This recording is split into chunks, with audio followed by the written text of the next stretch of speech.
Space Marine chapters and legions all have their own distinct cultures, identities, and traits that can almost be placed on a scale of sorts, or a gradient, possibly even a spectrum. I defy you, Heartman!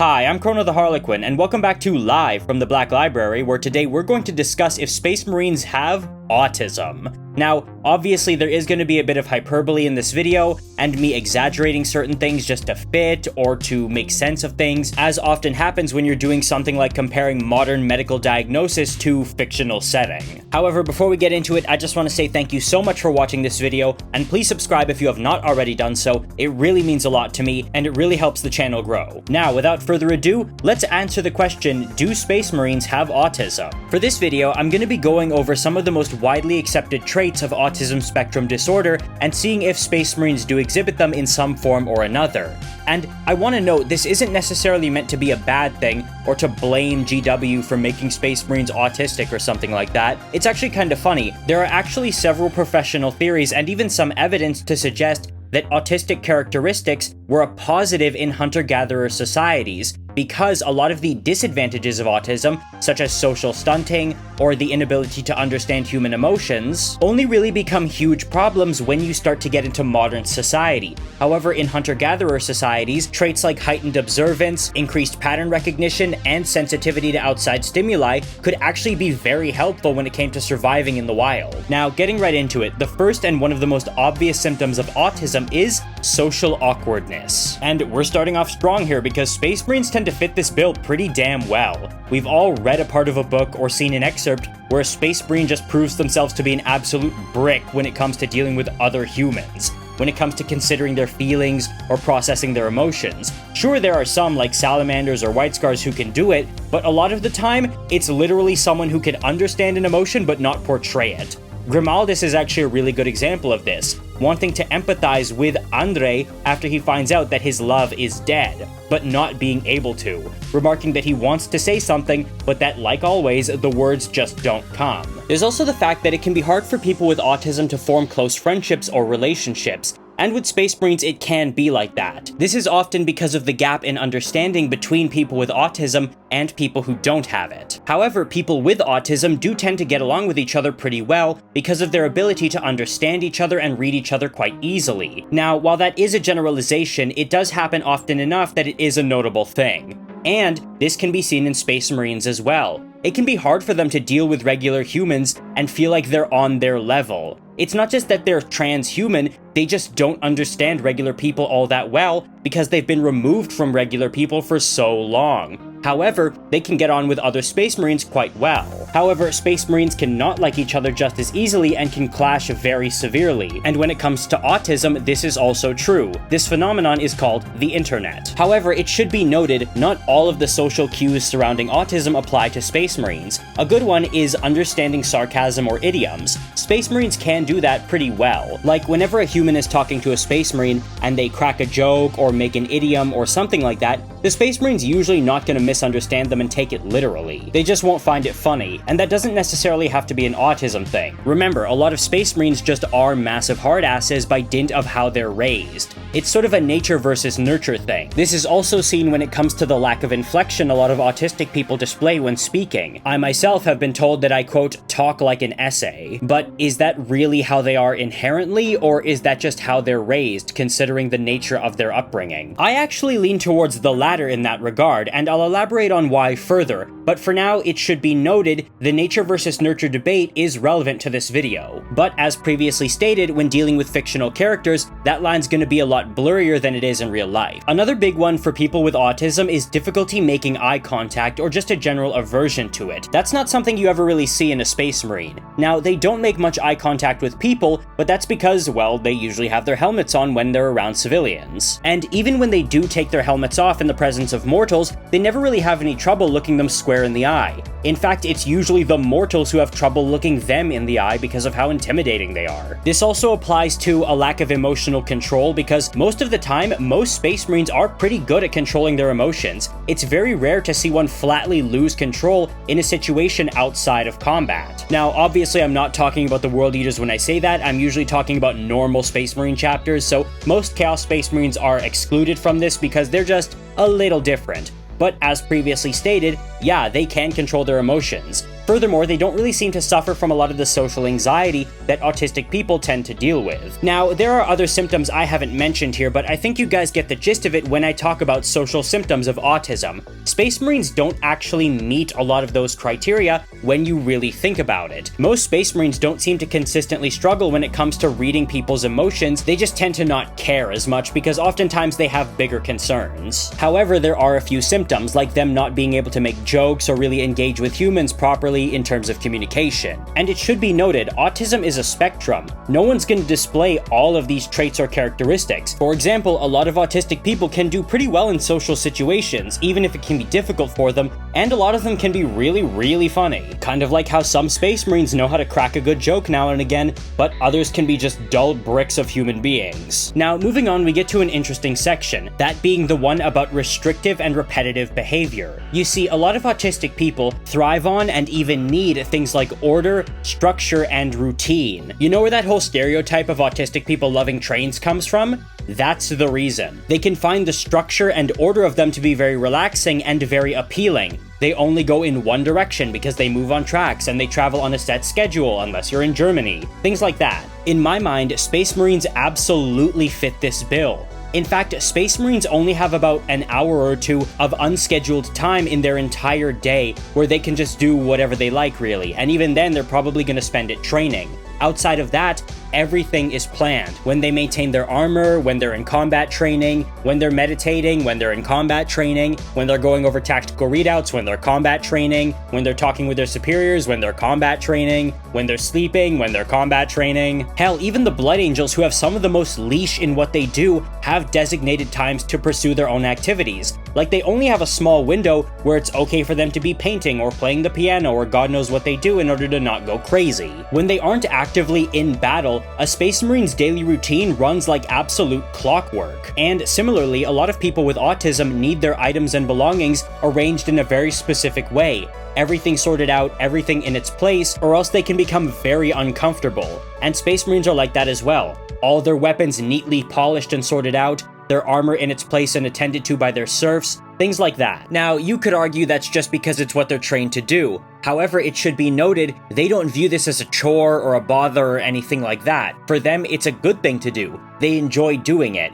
It's something special to them. Furthermore, they tend to partake in these activities alone, oftentimes in their own separate chambers. And that's another sign of autism, preferring solitary activities. There's also the noted aspect of having an interest in only a select few activities, that being a quote narrow cone of interest. And I don't just mean a jock being into sports and a nerd being into nerd things, I mean like a very specific cone of things. And wouldn't you know it, that tends to suit Space Marines pretty darn well, considering all they care about is fighting and war. It's only a select few chapters that do things outside of that, and those are often ones of Ultramarine stock who serve as governors, or Blood Angels who have pastimes in the arts. There's also the fact that these few things that Space Marines do, they tend to be superlative at. And that is, once again, another sign of the big A. Now, when people think about someone with autism being good at something, they're usually picturing a savant. That being someone who can struggle a lot in every other aspect, especially social regards, but is incredible at one specific thing. Like those kinds of people who are nearly non-verbal, but are capable of performing incredibly fast mental calculations in ways that can even outpace someone with a calculator or computer. Savants, though, are extreme examples, and it should be noted, people with autism generally are just really good at things they're interested in, because of the ways their brains are geared towards very specific fields and certain stimuli, and how they respond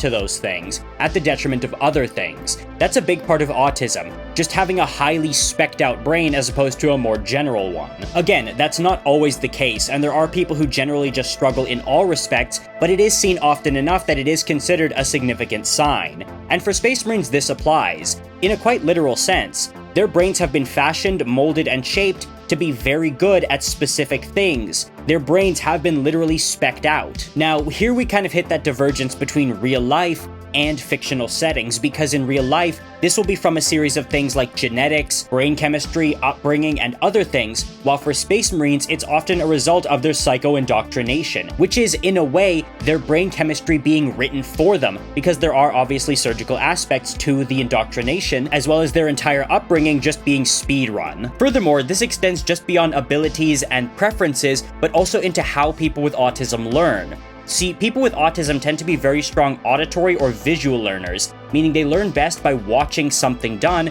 as opposed to just having it read in a book. Furthermore, when they do learn things, they will learn them in great detail and be able to retain information for a very long time.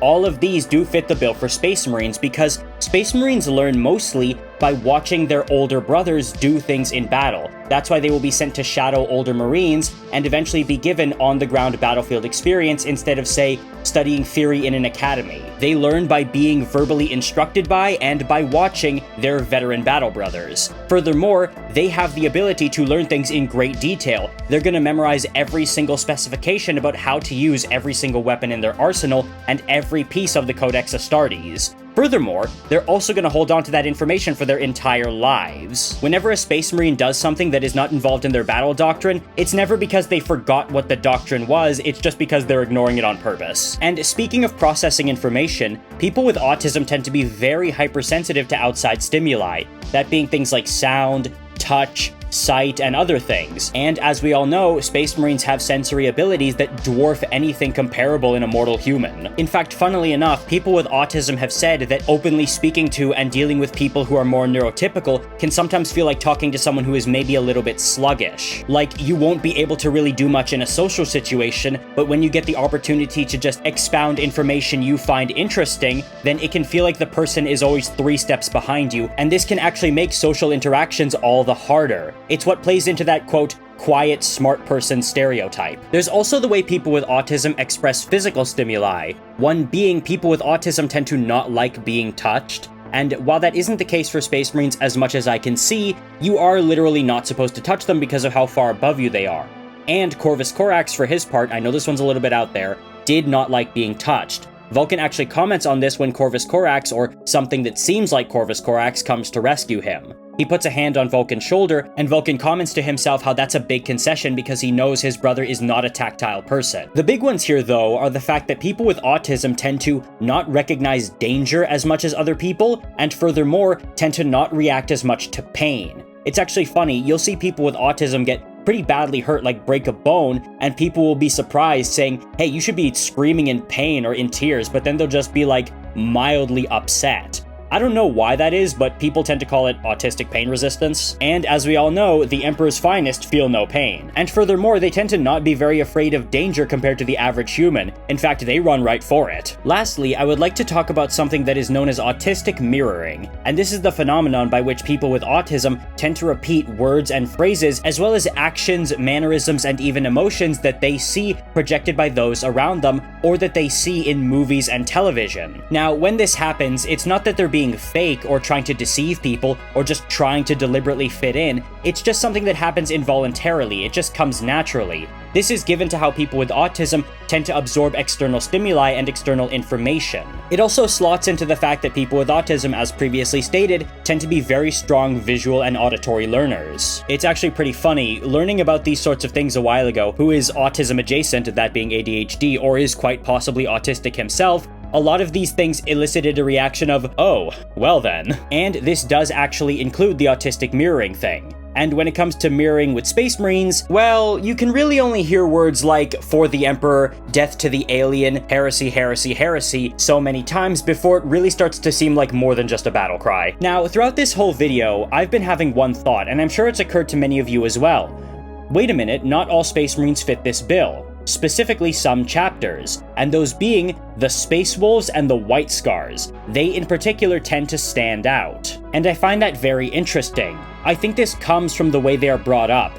They are brought up with a lot of exposure to more human feelings and emotions. They're allowed a more open upbringing, if you will, and I say upbringing with air quotes. The Space Wolves mill about each other and are able to jostle and have fun as opposed to being very restricted and effectively closing in on themselves. The White Scars are similar, having a very different upbringing, one that is much more open. And furthermore, even the salamanders are allowed to mingle with mortal humans, that being their families, more than any other Space Marine first founding chapter. As such, they're very compassionate, and they really do feel like much more normal people compared to, say, an Imperial Fist. This is where you start to get into the nature aspect of autism spectrum disorder. You see, your upbringing as someone with autism plays a big role in how you turn out. If you get criticized constantly for all your autistic traits, or constantly told you're just putting it on, you're just acting, or even get bullied, you're gonna shut down and you're gonna close in on yourself way more than other people. Furthermore, if the only traits that get rewarded or are fostered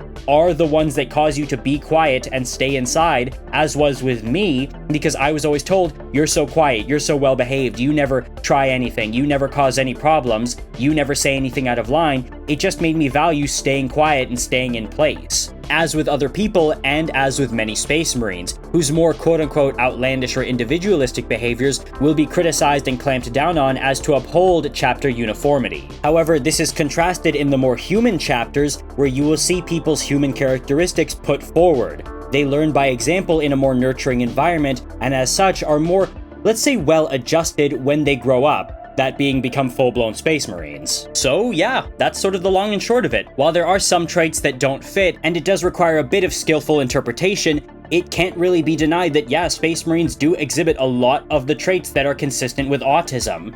And yet, they're never seen as any less for it. They're never seen as a burden, they're never seen as a problem, they're never seen as inferior or needing to change. They're seen as fine just the way they are, and good at doing what they do when left to their own devices. And it should be noted, they're also not robots. It often happens that when characters have conditions like autism or similar disorders, they're shown as being what I call the brick wall of neurosis. Think of the Good Doctor or Sheldon from Big Bang Theory. However, Space Marines are full of idiosyncrasies and are unique from both Legion to Legion, chapter to chapter, and Marine to Marine. A fun example of this is actually the Ultramarines, given their penchant for dad jokes of all things. However, that was only really prevalent in the 30k Heresy era Marines, and not so much in the modern ones in 40k. And this is actually interesting because Guilliman is big on dad jokes and has that kind of sense of humor. This is actually something he notices, commenting on the fact that he misses Marines like Remus Ventanus and other ones who could sort of talk banter with him, and he could just really speak with more casually,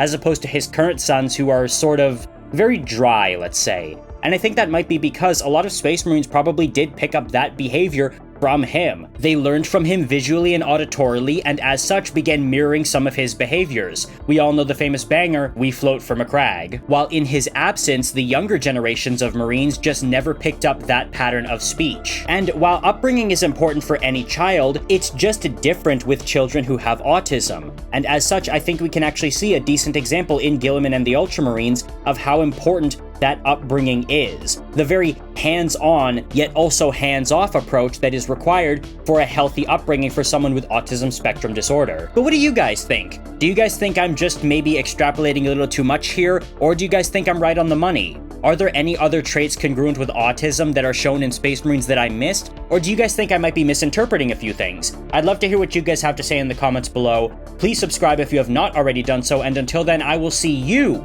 in the next video.